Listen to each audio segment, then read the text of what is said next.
ಶರೀರ ಮಾಧ್ಯಮ ಖಲು ಧರ್ಮ ಸಾಧನಂ ಅಂದರೆ ಶರೀರದ ಪಾಲನ ಪೋಷಣ ಪ್ರಕೃತಿ ದತ್ತವಾದಂತಹ ಆಹಾರಗಳಿಂದ ಆಗಬೇಕು ಅಂತ ನೋಡಿದ್ದೇವೆ. ಅಂದರೆ ನಾವು ಎಷ್ಟು ನೈಸರ್ಗಿಕವಾಗಿರ್ತೇವಲ್ಲ, ನಮ್ಮ ಆಹಾರ ವಿಹಾರ ಆಚಾರ ವಿಚಾರ ಎಲ್ಲದರಲ್ಲಿನೂ, ಹಾಗೆ ಶರೀರವನ್ನು ಪ್ರಕೃತಿ ಸಹಜವಾದಂತಹ ಪದ್ಧತಿಗಳಿಂದ ಪೋಷಣೆ ಮಾಡಬೇಕು. ಅಂದರೆ ಪ್ರಕೃತಿ ನಮಗೆ ಹೇಳಿಕೊಟ್ಟಂತಹ ಆಹಾರಗಳ ಸೇವನೆ, ಅಂದರೆ ನಮಗೆ ದೊರೆತಂತಹ ಆಹಾರಗಳನ್ನು ನಾವು ಕೆಡಿಸಿ ಬೇಯಿಸಿ ಕುದಿಸಿ ಅದರಲ್ಲಿರುವಂತಹ ಸತ್ವ ನಷ್ಟ ಮಾಡಿ ನಾವು ತಿನ್ನಬಾರ್ದು ಅಂತ ತಾತ್ಪರ್ಯ. ಆದ್ದರಿಂದ ಪ್ರಾಣಿ ಪಶು ಪಕ್ಷಿಗಳಿಗೆ ಹಲ್ಲಿನ ಒಂದು ಸಮಸ್ಯೆ ಬರೋಲ್ಲ, ಮನುಷ್ಯರಿಗೆ ಮಾತ್ರ ಬರುತ್ತೆ. ಯಾಕಂದರೆ ನಮ್ಮ ಹಲ್ಲುಗಳನ್ನು ಪ್ರಕೃತಿದತ್ತವಾದಂತಹ ಆಹಾರಗಳ ವಿರುದ್ಧವಾದಂತಹ ಆಹಾರವನ್ನು, ಅಂದರೆ ಪ್ರೊಸೆಸ್ಡ್ ಫುಡ್ ನಾವು ಸೇವಿಸೋದ್ರಿಂದ ಹಲ್ಲುಗಳ ಸಮಸ್ಯೆ ಬರುತ್ತೆ. ಪ್ರಾಣಿಗಳಿಗೆ ಇದಿಲ್ಲ, ಯಾಕೆಂದರೆ ಅವು ನ್ಯಾಚುರಲ್ ಫುಡ್ ತಿಂತಾವೆ. ನಾವು ಕೂಡ ಈ ಪ್ರಕೃತಿಯನ್ನು ನಾವು ಅನುಸರಿಸಿದರೆ ಚೆನ್ನಾಗಿರ್ತೇವೆ. ಅದಕ್ಕೆ ಶ್ರೇಷ್ಠವಾದಂಥ ಗುರುಗಳು ಯಾರಪ್ಪ ಅಂತಂದರೆ ಪ್ರಕೃತಿ ಮಾತೆ. ಸೊ ಪ್ರಕೃತಿ ಸಹಜವಾದ ಆಹಾರಗಳು ದೇಹವನ್ನು ಪೋಷಣೆ ಮಾಡಿ ದೇಹಮಯ ಕೋಶ ಚೆನ್ನಾಗಿರುತ್ತೆ. ಮತ್ತು ನಮಗೆ ಪ್ರಾಣಮಯ ಕೋಶ ಅಂತ ನೆಕ್ಸ್ಟು ನಮ್ಮ ಪ್ರಾಣ ಶರೀರ ಚೆನ್ನಾಗಿರಬೇಕಾದ್ರೆ ಪ್ರಾಣಭರಿತವಾದಂತಹ ಪದಾರ್ಥಗಳನ್ನು ತಿನ್ನಬೇಕು, ಪ್ರಾಣವನ್ನು ಹೆಚ್ಚಿಸುವಂತಹ ಉಸಿರಾಟದ ಕ್ರಿಯೆಗಳನ್ನು ಮಾಡಬೇಕು ಅಂತ ತಾತ್ಪರ್ಯ. ಅಂದರೆ ನಾವು ಪ್ರಾಣಾಯಾಮಗಳನ್ನು ಮಾಡೋದರಿಂದ ನಮ್ಮ ಒಂದು ಪ್ರಾಣಿಕ್ ಬಾಡಿ, ಪ್ರಾಣ ಶರೀರ ಪೋಷಣೆ ಮಾಡಲ್ಪಡುತ್ತದೆ. ಹೀಗಾಗಿ ನಾವು ಒಳಗಡೆಯಿಂದ ಆರೋಗ್ಯವಾಗಿರ್ತೇವೆ. ಈಗ ಅಸ್ತಮಾ, ಅಲರ್ಜಿ, ಬ್ರೊಂಕೈಟಿಸ್ ಇತ್ಯಾದಿ ಕಾಯಿಲೆಗಳಿಗೆ ಪ್ರಾಣಾಯಾಮ ಮದ್ದು. ಅದೇ ತರಹ ಮನೋಮಯ ಕೋಶ ಅಂದರೆ ನಮ್ಮ ಮನಸ್ಸನ್ನು ಚೆನ್ನಾಗಿಟ್ಟುಕೊಳ್ಳೋದಕ್ಕೆ ಬೇಕಾದಂತಹ ಪದ್ಧತಿಗಳನ್ನು ಅನುಸರಿಸಬೇಕು. ಮನಸ್ಸು ಕ್ಷಣ ಕ್ಷಣಕ್ಕೆ ಗಲೀಜಾಗುತ್ತೆ, ಯಾಕೆಂದರೆ ನಮ್ಮ ಯೋಚನೆಯ ಪರಿಣಾಮದಿಂದ. ಆ ನೆಗೆಟಿವ್ ಇಫೆಕ್ಟ್ ಹೋಗಬೇಕಾದ್ರೆ ನಾವು ಧನಾತ್ಮಕವಾದಂತಹ ಚಿಂತನೆಗಳನ್ನು ರೂಢಿ ಮಾಡಿಕೊಳ್ಬೇಕು. ಇದಕ್ಕೆ ಸುಲಭವಾದಂಥ ಸಾಧನ ಧ್ಯಾನ. ಧ್ಯಾನ ಅಭ್ಯಾಸದಿಂದ ಮನಸ್ಸು ನಿರ್ಮಲವಾಗಿ ಪರಿಶುದ್ಧವಾಗಿ ನಮಗೆ ಉತ್ತಮವಾದಂತಹ ಫಲಿತಾಂಶಗಳನ್ನು ನೀಡುತ್ತೆ. ಯಾರ ಮನಸ್ಸು ಸ್ವಚ್ಛವಾಗಿದೆಯಲ್ಲ, ಪರಿಶುದ್ಧವಾಗಿದೆಯಲ್ಲ, ಅವ್ರಿಗೆ ಯಾವ ತರಹದ ಕಾಯಿಲೆಗಳು ಅಂಟೋಲ್ಲ. ಕರೆಕ್ಟಾ?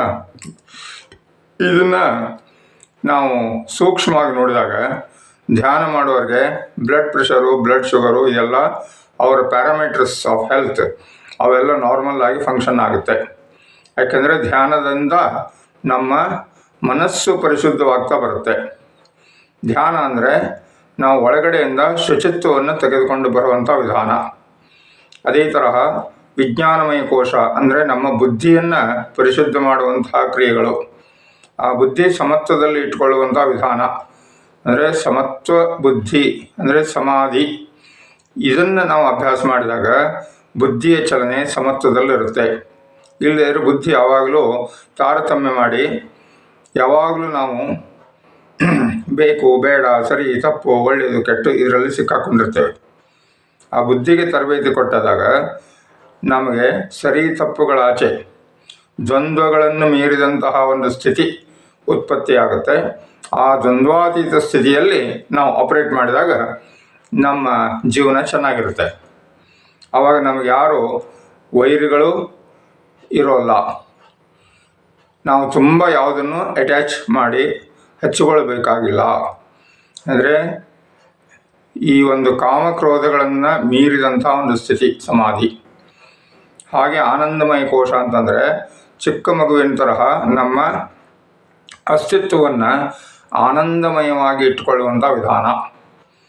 ಅದಕ್ಕೆ ಚಿಕ್ಕ ಮಕ್ಕಳು ನೋಡಿ ಯಾವಾಗಲೂ ಖುಷಿಯಾಗಿರ್ತಾವೆ, ನಗ್ತಾ ಇರ್ತವೆ. ಅವಕ್ಕೆ ಈ ಥರ ಯಾವ ಕಾಯಿಲೆನೂ ದೀರ್ಘವ್ಯಾಧಿಗಳಿರೋಲ್ಲ. ಎಲ್ಲ ದೊಡ್ಡ ದೊಡ್ಡ ಕಾಯಿಲೆಗಳು ಯಾರಿಗೆ ಬರ್ತವೆ ಹೇಳಿ? ಕರೆಕ್ಟ್, ದೊಡ್ಡವರಿಗೆ ಬರುತ್ತೆ. ಅದಕ್ಕೆ ದೊಡ್ಡವ್ರ ಕಾಯಿಲೆ. ಸೊ ದೊಡ್ಡವ್ರ ಕಾಯಿಲೆಯಿಂದ ನಾವು ಮುಕ್ತರಾಗಬೇಕಾದ್ರೆ ಏನು ಮಾಡ್ಬೇಕು ಹೇಳಿ? ಕರೆಕ್ಟ್, ದೊಡ್ಡವರಾಗೋದನ್ನು ನಿಲ್ಲಿಸಿ ಚಿಕ್ಕವರಾಗಬೇಕು. So to become like a child is the whole spirit of yoga. So ಮಗುವಿನ ತರಹ ನಮ್ಮ ಜೀವನವನ್ನು ನಾವು ಇಟ್ಟುಕೊಂಡಿರೋದು ಅಂತರ್ಯದಲ್ಲಿ.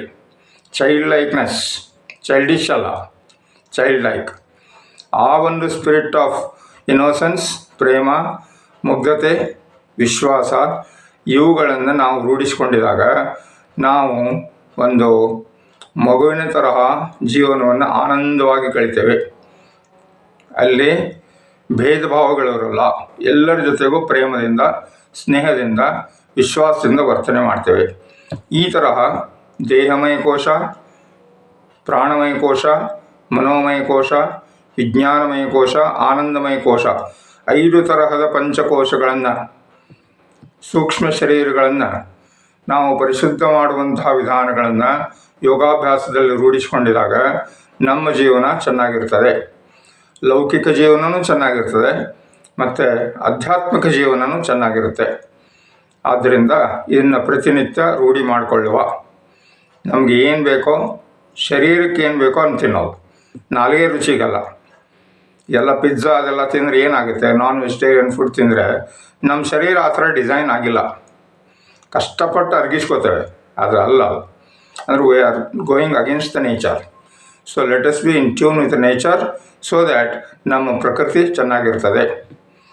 ಪ್ರಕೃತಿ ದತ್ತವಾಗಿದ್ದರೆ ನಿಮ್ಮ ಪ್ರಕೃತಿ ಹೇಗಿದೆ ಅಂತ ಕೇಳ್ತಾರೆ, ಚೆನ್ನಾಗಿದೆ ಅಂತ.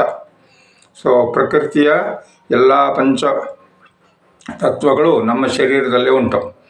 ಅವುಗಳನ್ನು ನಾವು ರೂಢಿಸಿಕೊಂಡು ಪ್ರಕೃತಿ ದತ್ತವಾದಂತಹ ಜೀವನವನ್ನು ಸಹಜವಾಗಿ, ಸರಳವಾಗಿ, ಸುಲಭವಾಗಿ ರೂಢಿ ಮಾಡಿಕೊಳ್ಳೋದು ಯೋಗಾಭ್ಯಾಸದ ಉದ್ದೇಶ. ಅದಕ್ಕೆ ಪ್ರತಿನಿತ್ಯ ಈ ಪ್ರಾಣಾಯಾಮ, ಧ್ಯಾನ ಇವುಗಳನ್ನು ನಾವು ನಿಯಮಿತವಾಗಿ ಅಭ್ಯಾಸ ಮಾಡಲೇಬೇಕು. ಮತ್ತು ಕ್ರಮಬದ್ಧವಾಗಿ ಸರಿಯಾದ ಮಾರ್ಗದರ್ಶನದಲ್ಲಿ ಮಾಡೋದು ಉಚಿತ. ಇದನ್ನೆಲ್ಲರೂ ಪಾಲಿಸುವ.